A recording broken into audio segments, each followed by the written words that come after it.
Grow கிரீன்ஸ்க்கு வணக்கம் மற்றும் வரவேற்கிறோம். எனவே இந்த வீடியோவில் கொத்தமல்லி விதைகளை வளர்ப்போம், பின்னர் வெந்தயத்திற்கு விதைகளை விதைப்போம். அடுத்து குளிர்காலத்தின் இலை கீரைகளில் ஒன்றான கீரைக்கான விதைகளை விதைப்போம் மற்றும் இறுதியில் நாம் முள்ளங்கி விதைகள் எடுத்து. எனவே ஆரம்பிக்கலாம். அடுத்து கீரை எடுக்கிறோம். இவற்றையும் நாம் ஊற வைப்பதில்லை, ஏனெனில் அவை வளர மிகவும் எளிதானது. நீங்கள் அவற்றை ஊற வைக்கலாம், ஆனால் ஊற வைக்கும் போது அவற்றை கவனிக்காமல் வைக்க வேண்டாம். இதேபோல் அனைத்து விதைகளையும் இந்த வரிசைகளில் வைக்கிறோம். சரியான இடைவெளிகளையும் பராமரித்து விதைத்த பின் இவை அனைத்தையும் லேசான மண் கலவையால் மூடுவோம்.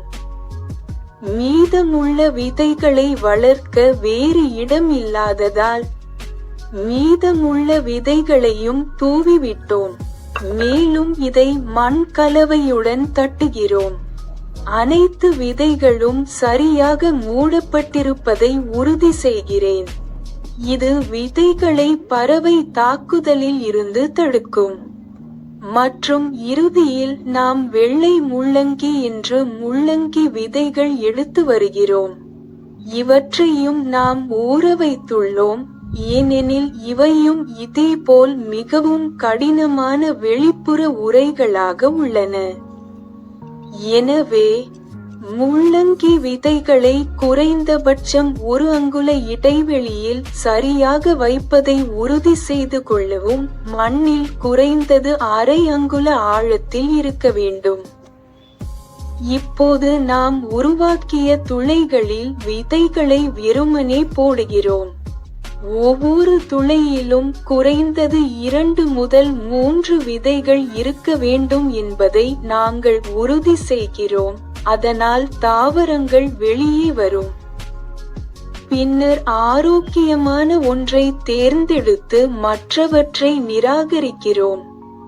எல்லா விதைகளிலும் எப்போதும் 100 விழுக்காடு இனப்பெருக்க விகிதம் இருப்பதில்லை, அதனால் தான் நாங்கள் அதை செய்கிறோம். குறைந்தபட்சம் 1 அங்குல இடைவெளியை நாங்கள் தயார் செய்துள்ளோம். முள்ளங்கிக்கு நாங்கள் ஒரு ஆழமான கொள்கலனை எடுத்துள்ளோம். முள்ளங்கி நீளம் கொண்டிருப்பதால் இந்த வளரும் பை கொஞ்சம் ஆழமாக இருக்கும்.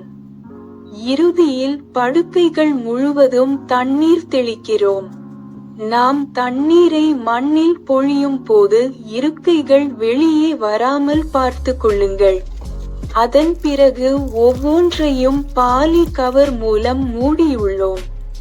இது வெப்பத்தையும் ஈரப்பதத்தையும் பராமரிக்கும் மற்றும் விதைகள் வேகமாக வளரும்.